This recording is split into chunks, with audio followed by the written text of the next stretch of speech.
Tema 3, los dones. Tras ver el tema de la Iglesia, en qué consiste, sobre qué se funda y todo lo que supone la Iglesia, después vimos a aquellos que se encargaron o les fue encargado el ministerio de la edificación de los fundamentos o el establecimiento de los pilares básicos fundamentales, la doctrina, el mensaje de Dios dado directamente a sus discípulos, llamados apóstoles. Ahora vemos la provisión que Dios ha dispuesto para la Iglesia con el fin de capacitarla, de dotarla, podríamos decir, para cumplir su objetivo en la tierra. Objetivo en la tierra de la Iglesia, fundamentalmente, el desarrollo y el crecimiento de sus miembros. No hay miembro en la tierra que no esté en proceso de crecimiento y desarrollo. Si no es así, no hará falta que esté en la tierra, será el momento de estar ya en los cielos. Hace poco un hermano me decía, pues, padeciendo y cargado por mucho padecimiento que estará pasando, pues me decía, yo creo que ya se ha acabado aquí mi misión y yo ya aquí no hago nada, creo que debería estar allí. Digo, bueno, eso el que lo sabe es el Señor. Y sin duda alguna, si sigues respirando aquí, es porque algo está haciendo el Señor contigo o a través de ti. Y en eso debemos tener total seguridad. El Señor no tiene un cacharrito de adorno en una estantería de su casa. Él no usa adornos, es muy práctico. Entonces no va a tenerte porque sí aquí. Cuando ya no sea precisa tu presencia aquí para los propósitos de Dios, te tendrá allí, nuestro lugar definitivo. No hace falta que hagas nada a veces, simplemente con que estés. Yo pensaba en mi abuela, muchas veces pensaba en mi abuela, 25 años, Señor, toda su vida sirviéndote, y ya no puede hacer nada. Bueno, ella no hace nada, pero su presencia aquí hacía algo en los demás. Suponía que yo tuviese paciencia a lo mejor con ella, suponía que a lo mejor yo desarrollase mi gestión del tiempo para los cuidados que ella necesitara, quizás mi consideración y mi meditación en las cosas del Señor respecto a ver a una anciana con esa edad, después de servir a Dios en este mundo tantos años, tantas cosas que puede su presencia aquí, simplemente suponer para los demás. Así que no olvidéis que nadie está sin fruto, sin consecuencias en esta tierra, y el Señor permitiéndolo. Si está, es por algo.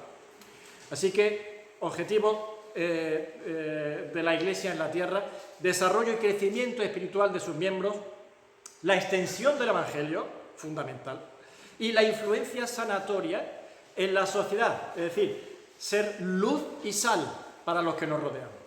Atención, he dicho esto, influencia sanatoria, mucho cuidado. Yo no soy partidario de la idea de vamos a cambiar el mundo, hay que cambiar el mundo. No, el mundo, según lo que yo veo en la Biblia, no está para ser cambiado, está para ser destruido, tanto físicamente como planeta, como sistema. Está preparado y dispuesto para ser destruido, y ese es el fin del mundo, no es cambiarlo, no vamos a mejorarlo, no vamos a hacer un mundo mejor, al contrario. La Iglesia está para sacar a la gente del mundo, para decir, ven, hay un mundo mejor.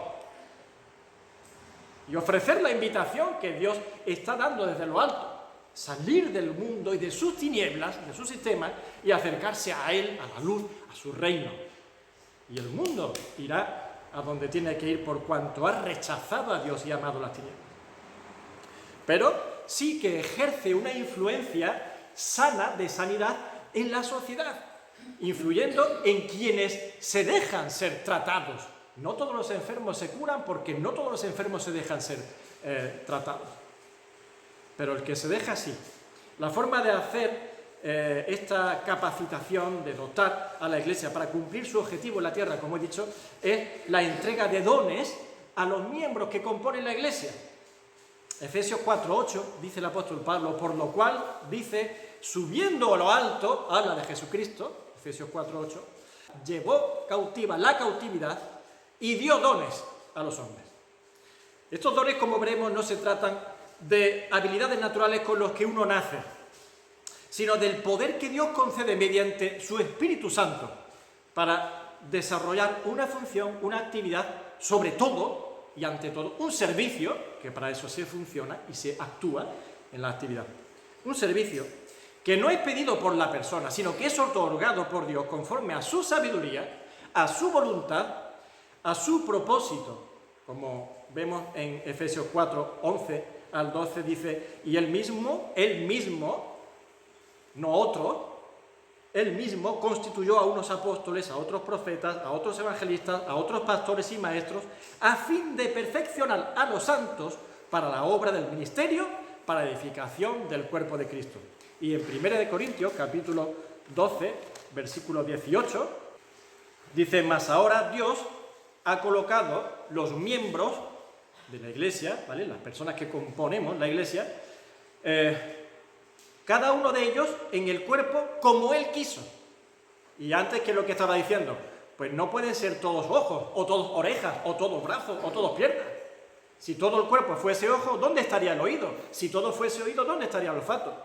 Así que es Dios el que dice, aquí vamos a poner oreja, aquí vamos a poner ojo, aquí vamos a poner mano, y yo he decidido que este sea ojo, y yo he decidido que este sea oreja, etc. ¿Vale? Valga la ilustración para entender lo que es, quién es el que da, cómo reparte y distribuye, y que es todo conforme a su sabiduría, voluntad y propósito.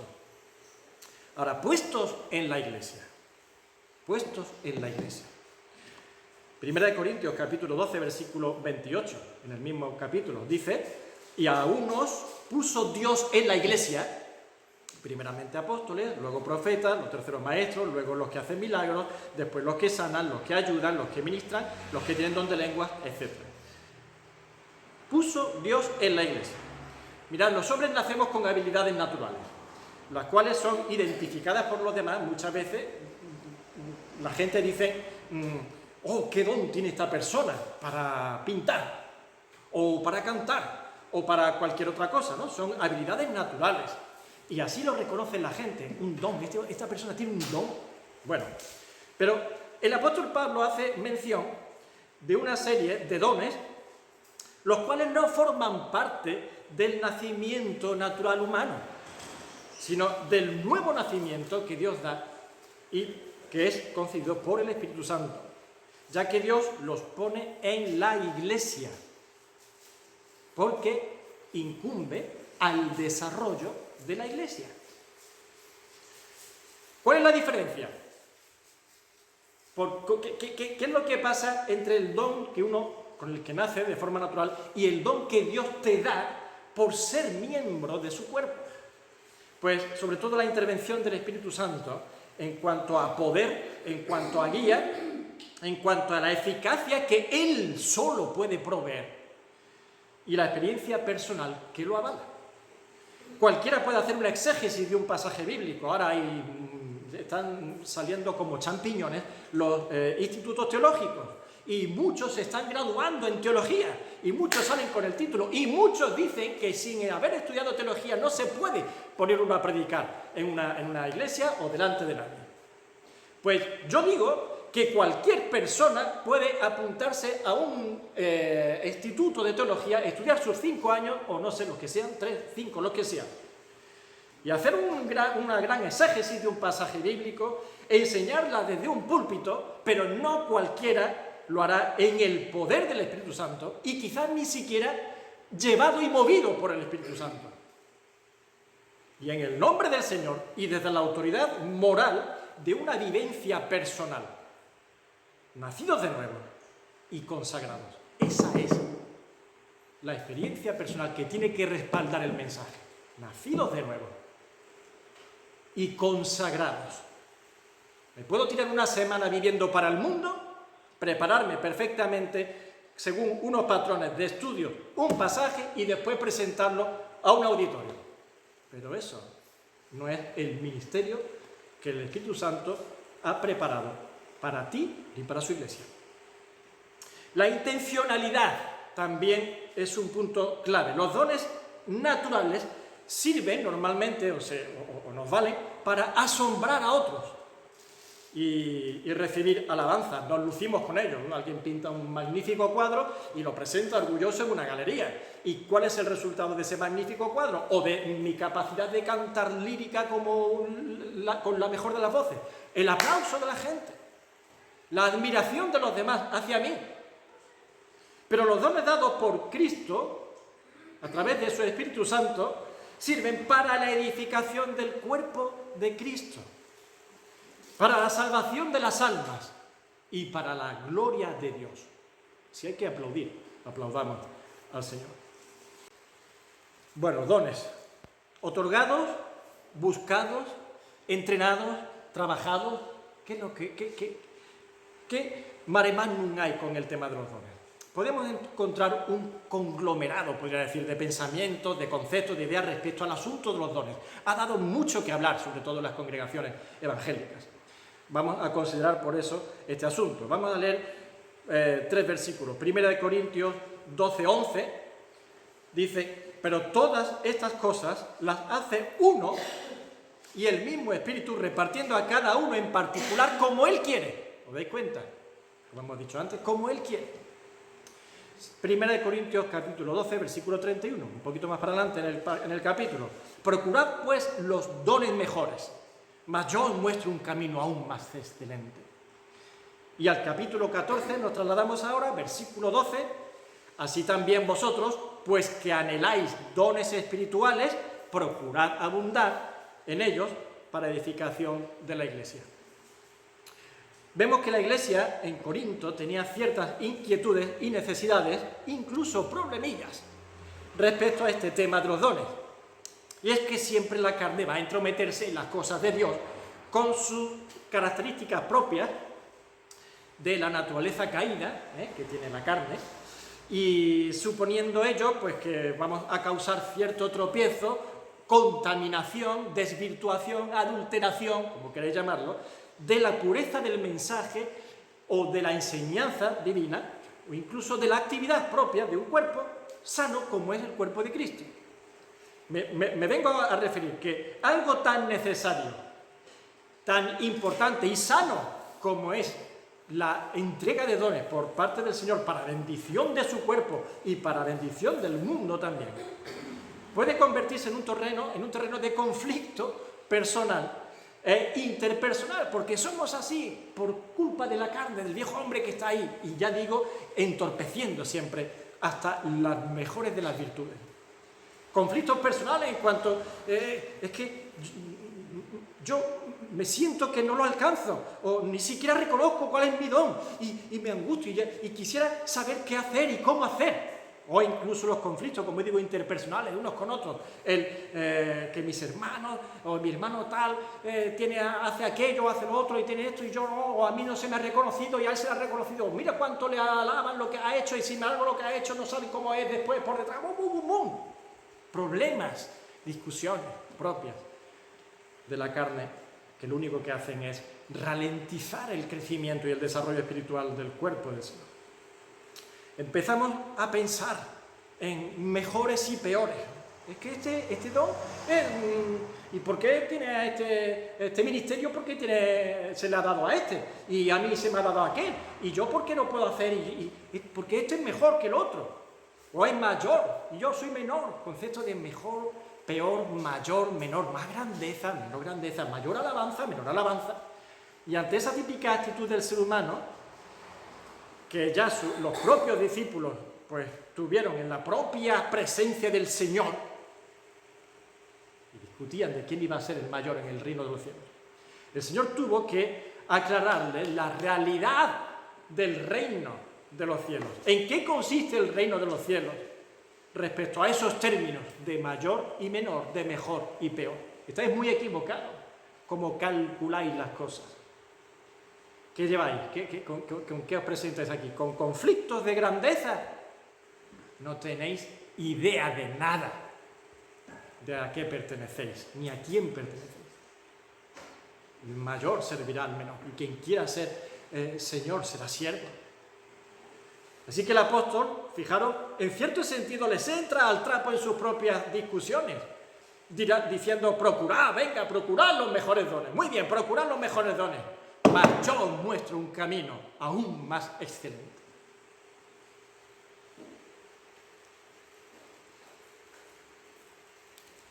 Si alguno es capaz de sentir un poquito de vergüenza y de notar un poco que se le ha puesto el dedo en la llaga, acaba su explicación con esa rúbrica tan tajante como os muestro un camino aún más excelente. ¿Y cuál era el camino?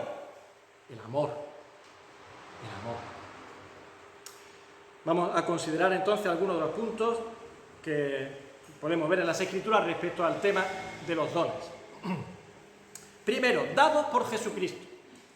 No es adquirido por formación personal, por esfuerzo mío propio, por deseo. Yo quiero mucho hacer esto o ser esto. Fijaros, procurad pues los mejores dones, venga, procurarlos, deséalo. Y después dice, pues que anheláis dones espirituales. Muy bien, procurarlo, anhelarlo. Pero el Señor es el que va a darte al final lo que Él quiere, cuando quiere y de la forma que quiere, en el lugar donde Él quiere que estés. Así que es recibido por la gracia del Señor que da de esa manera. Por otro lado, es obrado por el poder y dirección del Espíritu Santo. Los dones se obran en el movimiento del Espíritu Santo, no por tus iniciativas, no por tus fuerzas ni capacidades, ni por tus instintos. A mí el corazón me pide que haga. Es que yo siento que no. El Espíritu Santo es el que te va a poner el lugar y la ocasión. Y ello implica fruto. No hay puntadas sin hilo, se suele decir en el mundo, ¿verdad? Una expresión. El Espíritu Santo no da puntadas sin hilo, hay fruto. Si estás en el Señor, si el pámpano permanece en la vid, da fruto. No consiste, como hemos dicho, en capacidades personales naturales, sino en el uso que el Espíritu Santo hace de nosotros como instrumentos de Dios. Y así ocurrió con los discípulos, que algunos que eran pescadores, de repente, poco tiempo después, estaban enseñando con una autoridad, aparte de una doctrina, que la gente no solamente se impactó, sino que produjo cambios en ellos. Miles se convertían. Recaudadores de impuestos, ateos. Gente que no tenían que ver con su tendencia natural a algo, pero el Espíritu Santo lo toma y te hace instrumento propio para el Señor. Por otro lado, no hay don exclusivo o exclusividad de dones, es decir, no, estos dones son solamente para este tipo de personas, este tipo de creyentes. No hay exclusividad de dones. Y tampoco hay un don exclusivo. Solamente a ti te puedo dar este don y ya no hay más. Pues no. Se pueden tener varios dones, lo que sí es cierto es que alguno puede ser más destacado que otro en tu ministerio o tu desarrollo en la Iglesia. Por otro lado, no hay que caer, hermanos, en la ansiedad del servicio. Y mucho menos caer en el activismo. El activismo es el hacer las cosas. Tengo que hacer. Una cosa es la actividad y otra cosa es el activismo. El activismo es caer en el tengo que hacer como una necesidad en sí misma. No con un propósito, sino como en sí mismo el único objetivo. Quiero hacer, tengo que hacer. Es que eres un hiperactivo. Estate quieto ahí, hombre. No te muevas más, chiquillo. ¿No? Algunas veces hay que decirle a un niño eso. Cuando es hiperactivo, no es capaz de dejar de hacer. El niño tiene que moverse. Y si no hace algo, está así. Chiquillo, estate quieto con los brazos. A veces, saber estar quieto, saber estar callado, es lo necesario y muchas veces lo más difícil de ejercer. Contenerse, actuar de forma oportuna, callando en el momento oportuno, soportando como debemos soportar y ser buenos pilares en ese soporte, que es lo que necesita a lo mejor otro, es que le soporten y le aguanten un poquito de tiempo, pero aguanta tú ahí, cumple tu función de aguantar y soportar. Comprendiendo, siendo considerado, qué difícil es eso, Y no lo tenemos en cuenta, lo tenemos como algo como... Es un don ser considerado con los demás. Y comprender y ponerse en el lugar de los demás y entenderlo y así poder ayudar, porque el don no es para ti, es para el otro. Y el don del otro sí es para ti. Una columna no existe para sí misma, una columna existe para un techo. El techo necesita la columna y la columna sin techo no es nada. Y saber que estar quieto beneficia más al ministerio en cierto lugar, por ejemplo, en cierto momento, que el moverse. Pero es que fulanito está haciendo esto y entonces ¿yo qué? ¿Yo qué hago? Porque, pues mira, pues tú si haces algo lo mismo puedes ser un estorbo. Y el Señor está utilizando este instrumento en este sentido y si tú quieres hacer algo, ahí quizás lo que haces es estorbar y estropear. Sí, pero es que, mira, todo el mundo está muy contento con él y todo el mundo le conoce y todo el mundo, y es famoso y yo qué sé, de cuánto. ¿Y qué? Espera el momento y espera el movimiento que el Señor te dé. Y no mires si otro destaca más o es muy conocido o muy alabado o su obra es muy reconocida, porque no actuamos para nosotros mismos, sino para Dios. Y si estarte quieto y estarte callado supone que la obra de otro fructifica y progresa para la gloria de Dios, bendito silencio el tuyo y bendita quietud la tuya. Pero no, yo tengo que hacer, yo quiero hacer también para que a mí se me vea, ¡pum! Y se va todo. Se cae todo y se destruye todo. Y muchas obras han acabado por culpa de entrometimientos y de entrometidos.